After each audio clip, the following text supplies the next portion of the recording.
We are continuing tonight our ongoing series ahead of this month's municipal election. We are talking to candidates who find themselves in a very unusual position this time around. Now that council has been cut to 25 seats, city councillors who have long been colleagues and even friends are now political foes competing against one another for their jobs. And tonight we are joined by two popular incumbents running in the newly formed Ward 22, Jim Karygiannis and Norm Kelly. Thank you both so much for being here on a Thanksgiving Sunday. Thank you for having us. Everybody, happy Thanksgiving. This has got to be, I think it's fair to say, a very different election for you both. I mean, in the past, you probably would have expected to cruise to victory without campaigning very hard at all. Is that fair to say? Well, this isn't the first time that I've faced off against an incumbent. I did that in 2000.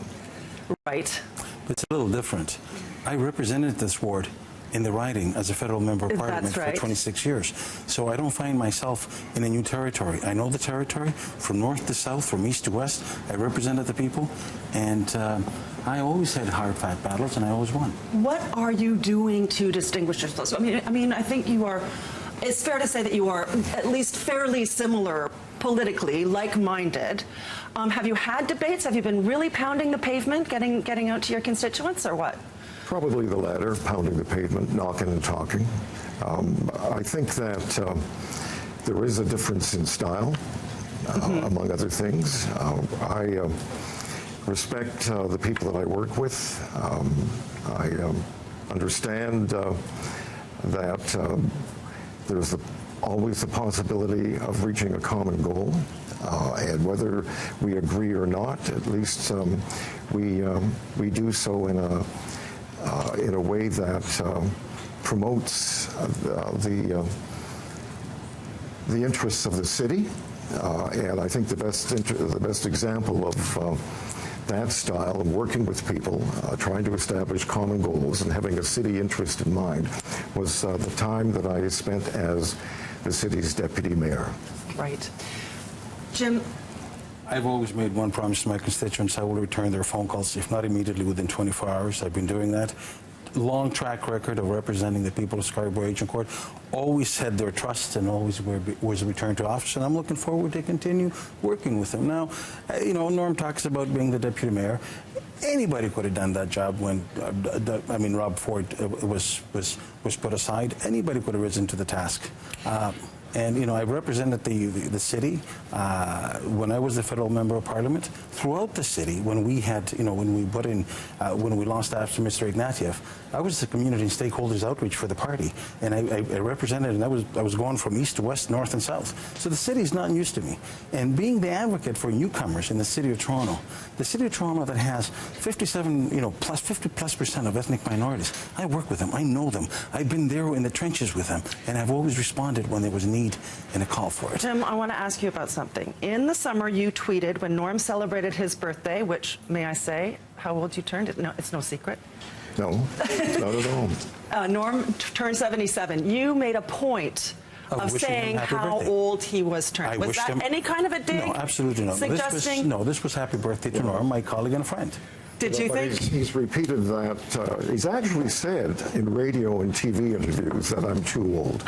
And I would have thought that ageism... I don't think age is a difference. It has any point to do, Norm. And definitely, you know, I mean, I respect you and I respect you as a friend and a colleague. We sit beside each other, but there's a difference in our style. I would have thought that ageism, like sexism, would be a relic of the past. And it's frankly disappointing to see it emerge in this election. Were you stung by that? I'm disappointed that you bring this up. I mean, somebody wishes you happy birthday and you take an exception to it. It's not outside of the standard that he set in the past. You know, like we have different styles. My style is being responsive to my constituents. My style is responding to their needs and wishes. That's the difference the style is. Well, if we're talking about youthfulness, I mean, many could argue that Norm is more youthful certainly than me in many ways. If we just look at Twitter alone. Jim, you have a very respectable 5,000 Twitter followers, I believe. This guy has got 750,000 followers, almost. Tweet our account and you don't think that's a disadvantage to you? It is not a disadvantage or an advantage. What happens when a constituent calls? You respond to them. I've got things that are right now in Mr. Kelly's ward when I'm going by and people are telling me, we called, we never got an answer. Would you help us? Would you say it is an advantage to you? I mean, you probably have greater name recognition than almost anybody else on council. I would... There's one vote that counts, and that's election night. We can do anything we want. We can have Twitter. We can have anything else.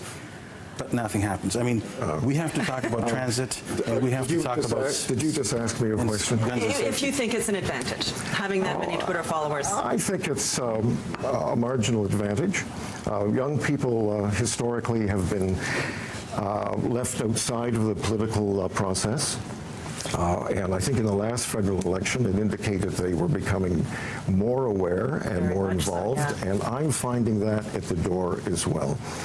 And in defense of the service that I've given my constituent over the years, my staff, a veteran staff, has one of the best reputations at City Hall. And I believe that service to constituents is very, very important, and that's why in Ward 40, Scarborough-Agincourt, my office and myself are held in such high esteem. I almost am afraid to wade into the transit debate because we only have about a minute left. But you both support the one-stop extension from Kennedy to Scarborough Town Centre, yes?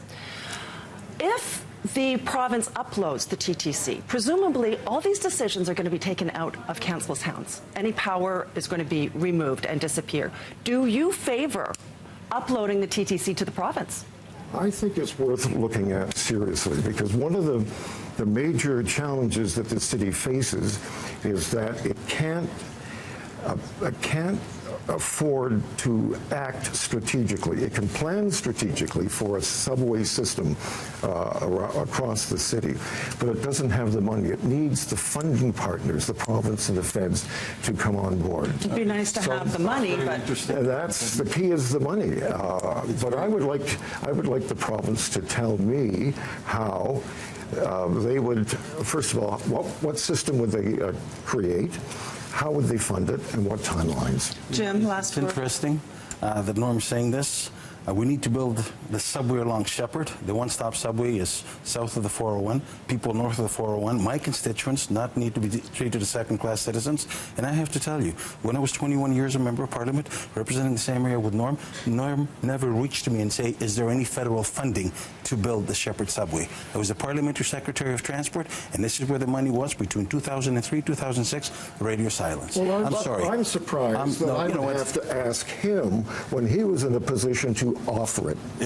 We have to wrap it up, gentlemen. This is a never-ending debate. Never-ending. And the Shepherd subway is a priority. I have to tell you, is the subway that I voted for as a Metro councillor and have never stopped supporting it. You know, there's to do the talking and do the walk. Unfortunately, there's a lot of talk and no walk. So let's do the walk. Let's make sure people of Scarborough-Agincourt have their say. And to everybody, happy Thanksgiving over this weekend. Enjoy your Thanksgiving dinner whenever you get to have it. And thanks again so much to both of you for being here. We're going to be doing this a couple more times before the Torontonians go to the polls. And that, of course, is coming up on October 22nd.